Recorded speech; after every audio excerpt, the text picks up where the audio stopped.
Hey, beautiful, and welcome to the Healthy High Podcast. Here we are ditching the drama, dropping those pounds, and stepping boldly into your next level. I'm your girl, Nurse Coach Smith. I am a health development coach on a mission to help African American women just like you heal, grow, and live fully in your power. I have a master's degree in nursing, and I am super duper passionate about holistic health and wellness. So I like to blend science, soul, and sisterhood to guide you through your health journey. And we do that here unapologetically. Okay? So before we dive in, here's a quick heads up. This podcast is all about education and inspiration, but I'm not a doctor, so it's not medical advice. Be sure to consult your doctor or healthcare provider before you make any, and I mean any, changes to your health routine. Okay? Now, if you're ready for real talk, real change, and real results, go ahead, hit that like button, drop those comments, and subscribe so you never ever miss a new episode. And wait. Be sure to connect with me on social media. Just look up Nurse Coach Smith. All right? Now, let's get into it because your next level is waiting. And homegirl, that girl at the next level, she not playing. So I need you to sit back, relax, and let's jump right on in. Hey, girl, hey, and welcome back to your safe place to heal, grow, vibe, and reset. All right, so this is the final episode of our three-part series called You're Not Moody, You're Hormonal. And this episode is near and dear to me because no one ever talked to me about perimenopause. And I know lately online there's been a lot more talks about it, a lot more women are talking about it. But even me as a healthcare professional, I did not learn much about perimenopause, but it's important that we understand our hormonal shifts and our hormonal cycles. Just like we talked about our period or our menstrual cycle, the four phases in the last two episodes of this series. Now we're going to talk about perimenopause and menopause. All right.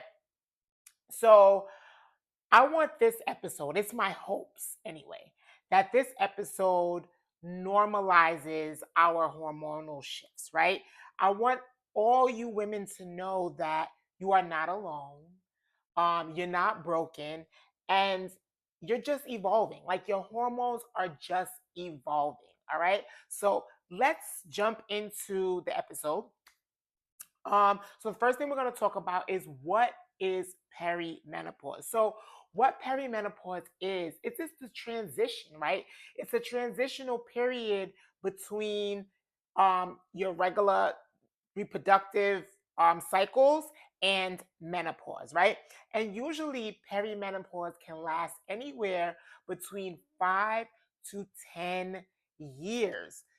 Now, previously, perimenopause would start in like your early to mid 40s. But guess what? There's more recent studies out there showing that perimenopause is starting sooner. And if you ask me why I think that's happening, you know what I'm going to tell you.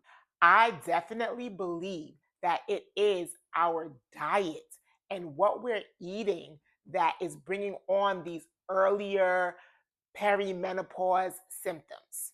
All right, so recent studies and increased awareness reveal many women are experiencing perimenopause earlier. That's why I thought it was so important to do this episode, all right?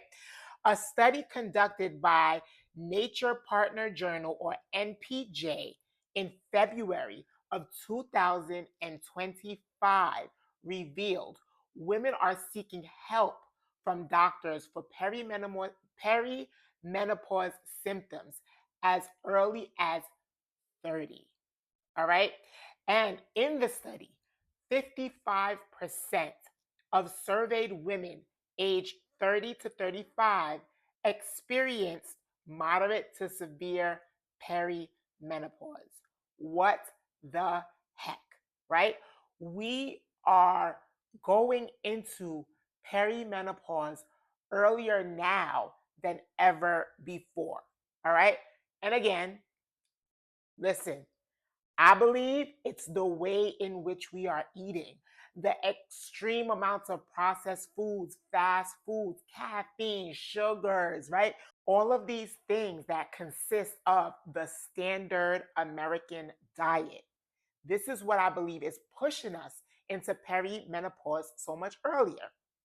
All right. So let's talk about what is happening in our bodies during perimenopause. So your hormones are on a roller coaster. All right. So estrogen begins to become unpredictable. At times it's very high, at times it's very low. So let's talk a little bit about the functions of estrogen, which we talked about in episode 1 of this 3-part series.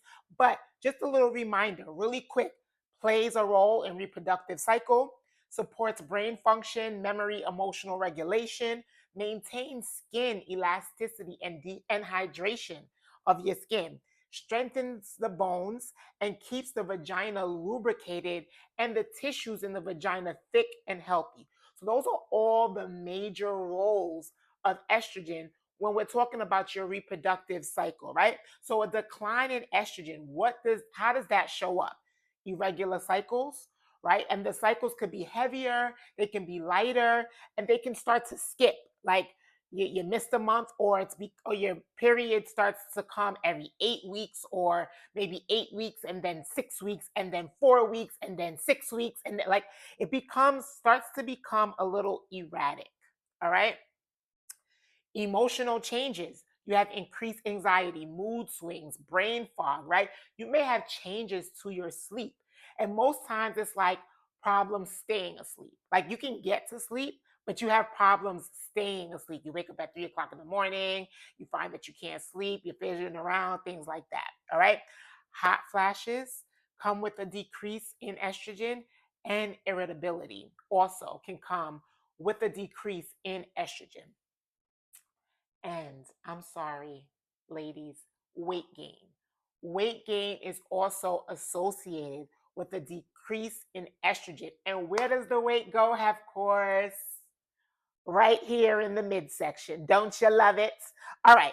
So the next thing that's happening is your progesterone. So you know from the last 2 episodes of this series that estrogen and progesterone are the two major hormones that I talked about when we're talking about cycling, right? Or in our cycle. So with what happens with progesterone is that it starts to steadily decline when you get into perimenopause, right? Your estrogen is high, low, up, down, all over, right? But the estrogen, it starts to steadily go down, go down, go down. So let's revisit some of the functions of progesterone.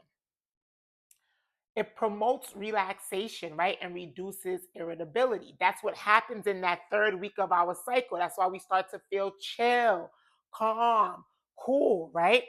So it also supports healthy metabolism and body temperature regulation, which we talked about a little bit last week. Helps with emotional regulation and memory. And last but not least, progesterone helps to balance estrogen, especially if it gets too high.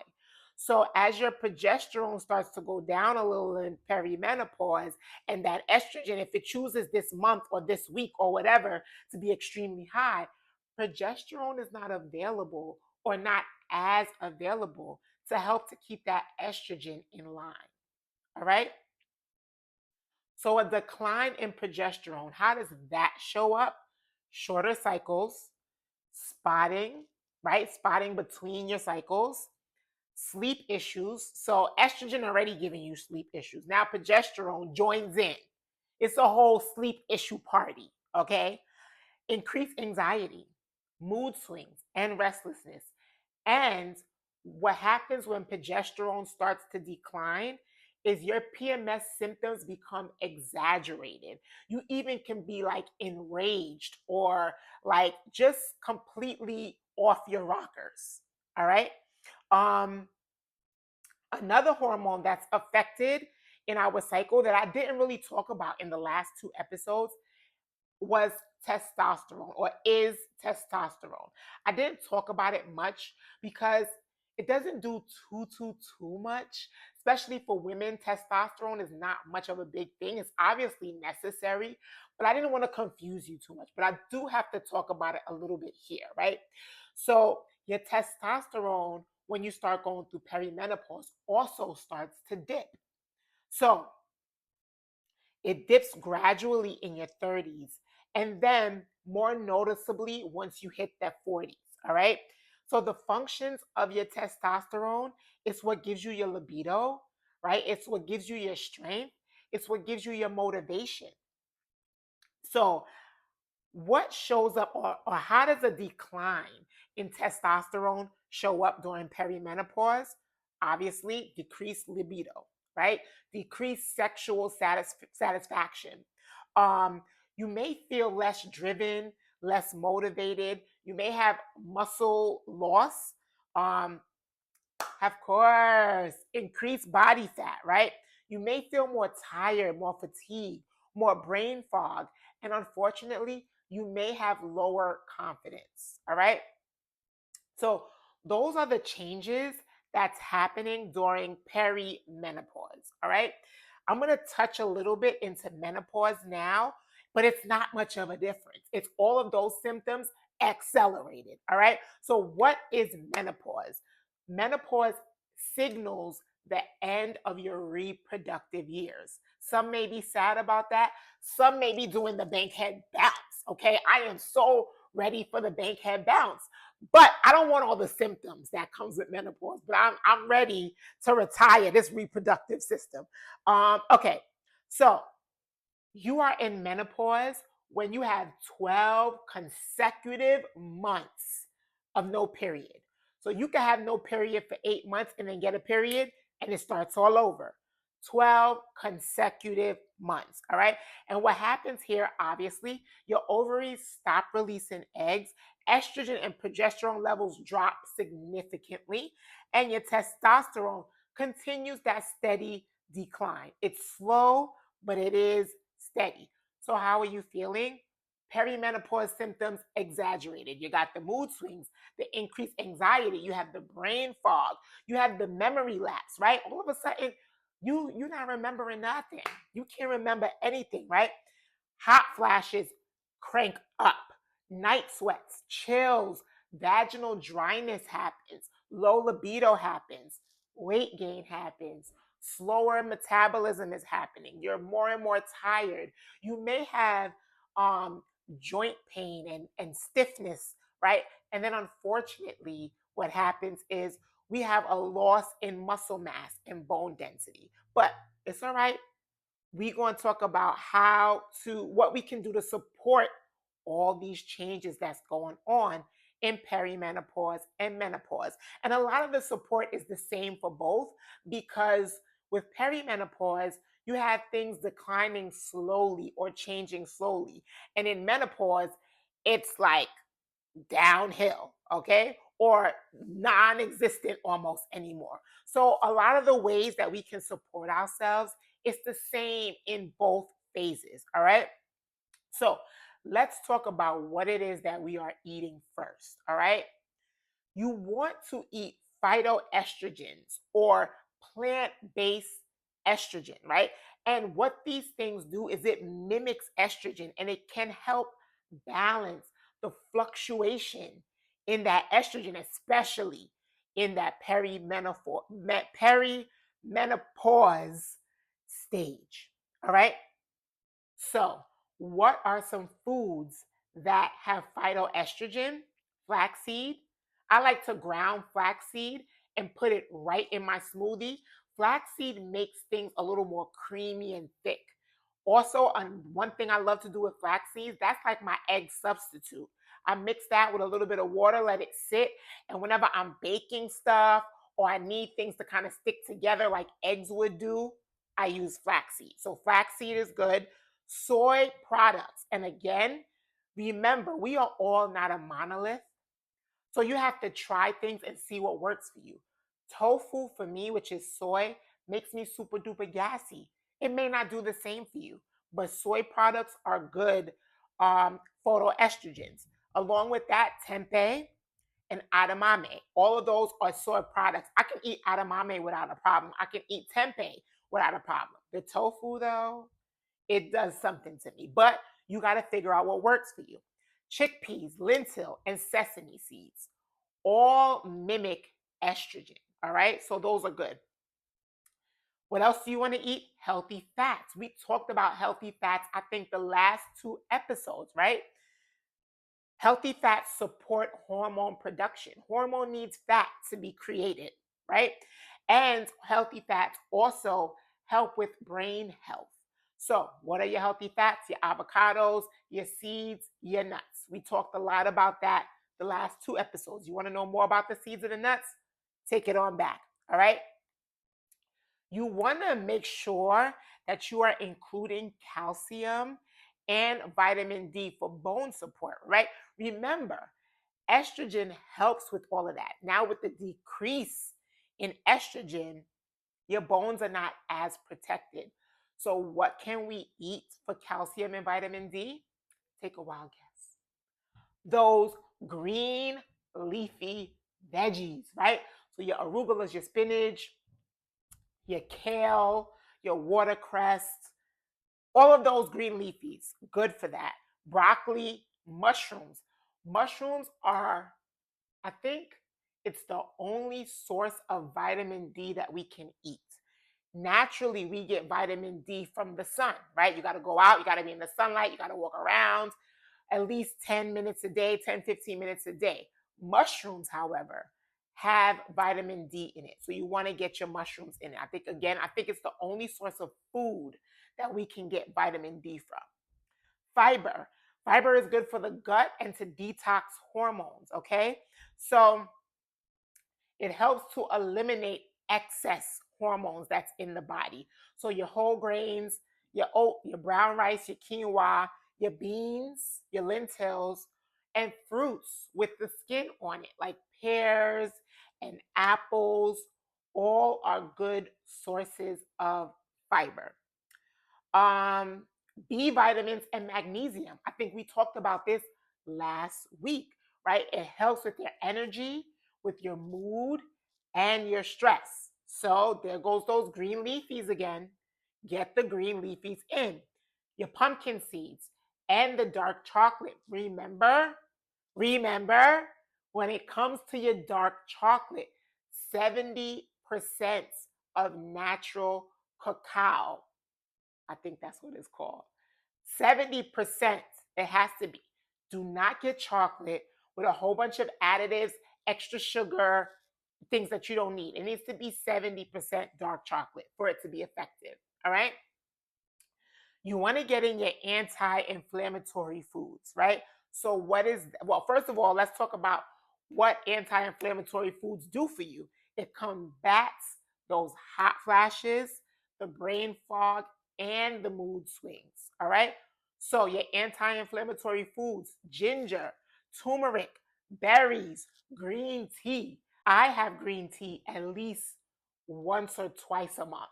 I like to have a cup of green tea.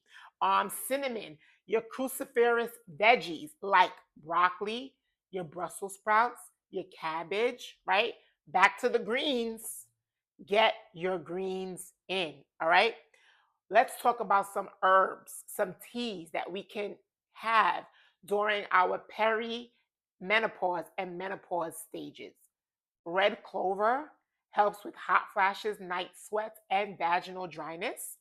Black cohosh is good, but it should only be used for short periods of time. It shouldn't be used long term. So maybe sporadically for 2, 3 days.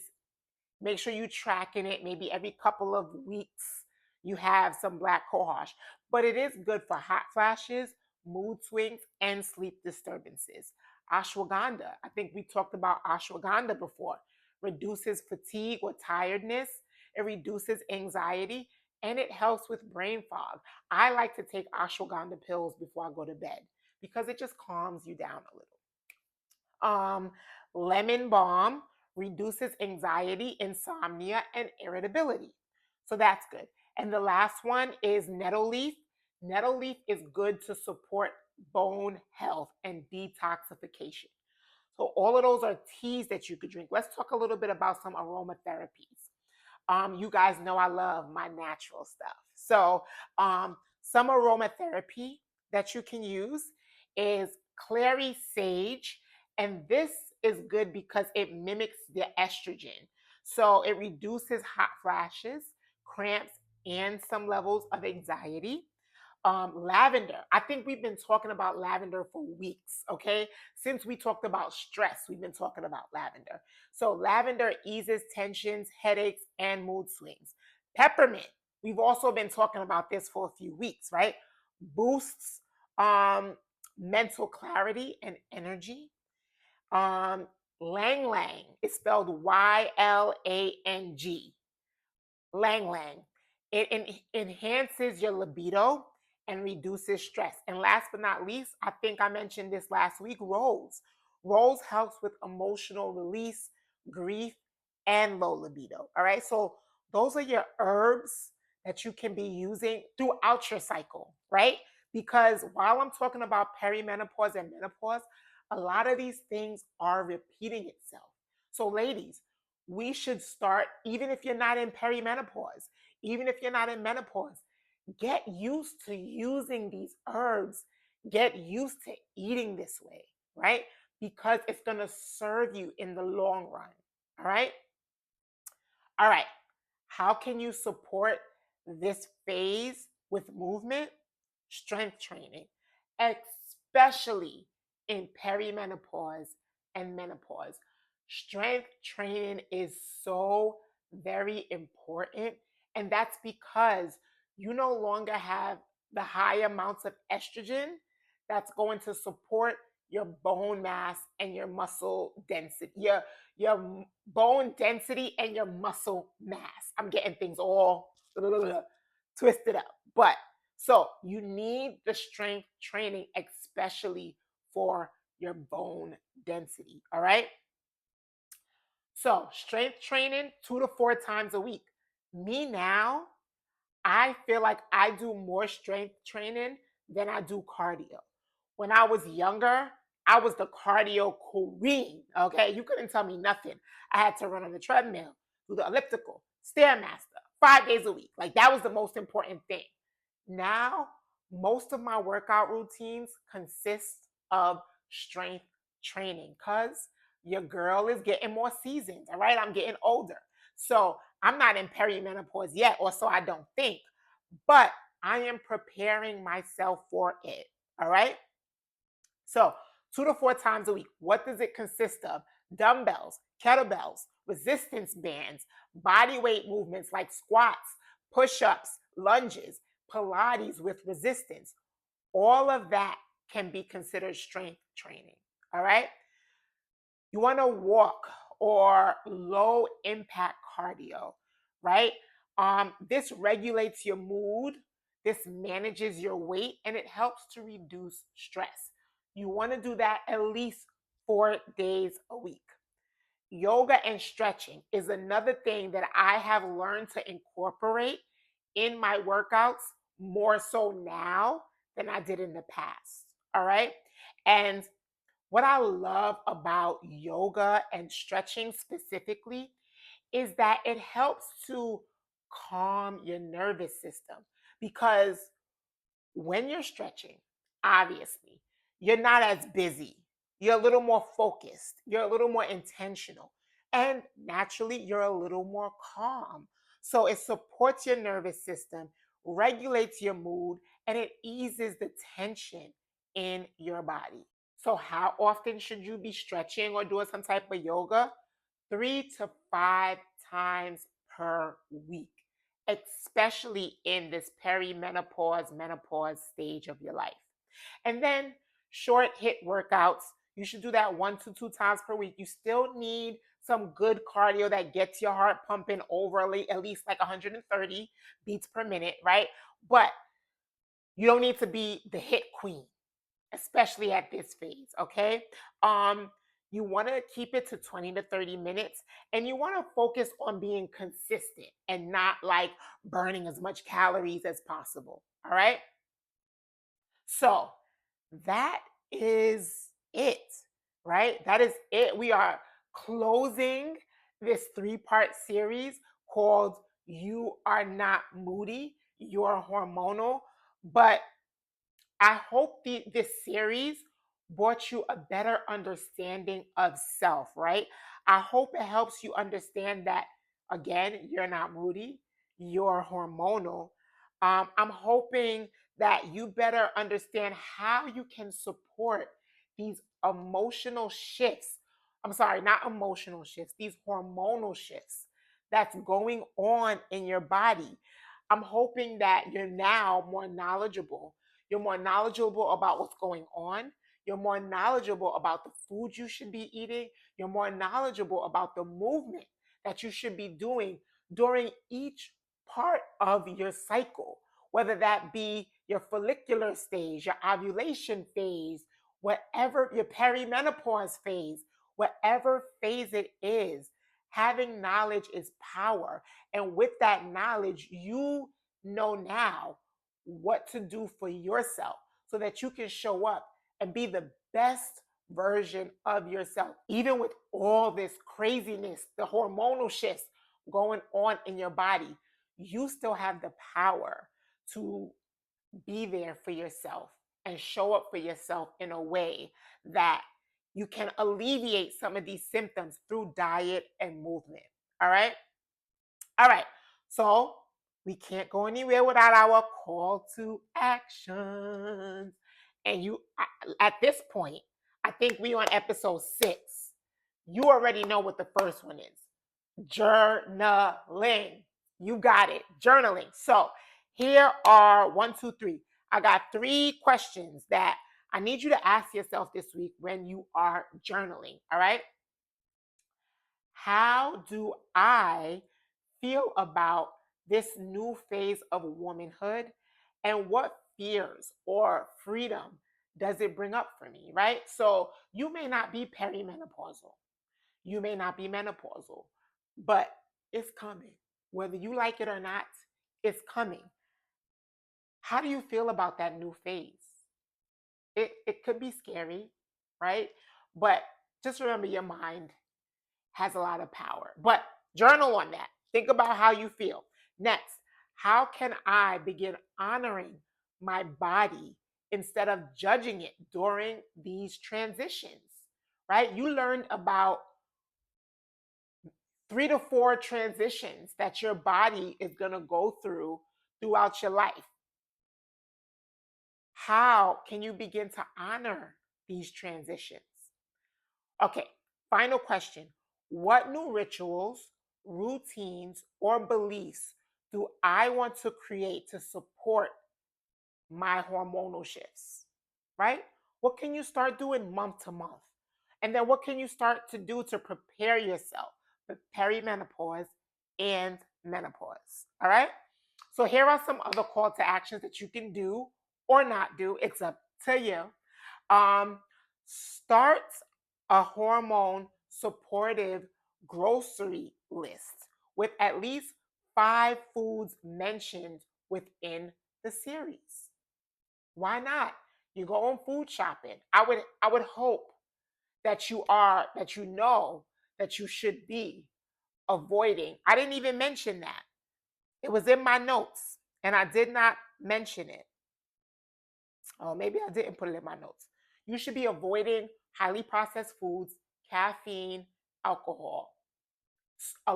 You should be avoiding lots of sugar, lots of salt. All right. I think I mentioned it in previous weeks. All right. So you're grocery shopping because you want to avoid processed foods, right? How can you incorporate some Brussels, some broccoli, some asparagus, some green leafies, some magnesium rich foods, some seeds, some nuts, some avocados. How can you incorporate that? Another call to action: have a conversation with a friend or an elder about their menopause experience. The reason why is because we need to start breaking the silence about perimenopause and menopause. We need to normalize it. Just like our periods are normal, perimenopause and menopause is a normal transition in our lives. Let's start having more conversations, especially with our elders. Learn about what they went through. Call up your mom. Hey, how did menopause go for you? When did it start? What did it look like? How long did it last? All of those things, right? And talk to your friends. You are not going through this alone, all right? Last call to action: try a herbal tea or a supplement to support your cycle, perimenopause, or menopause. All right? Those are your call to actions. Before we get out of here, I want to give you guys some affirmations. I have 4 that I think are super duper important. The first one: my hormones do not control me, they guide me. I love that affirmation. I want to repeat it again.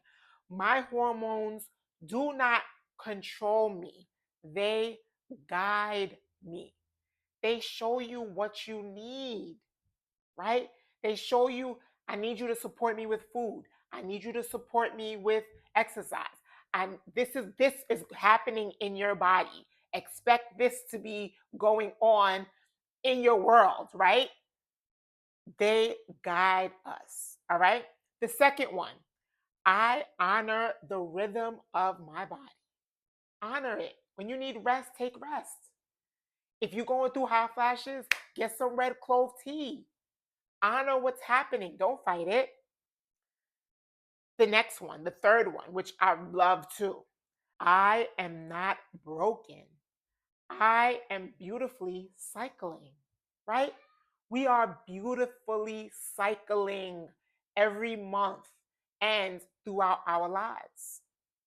And the last one is I release shame and welcome understanding. If you're going through perimenopause, that is nothing to be ashamed of.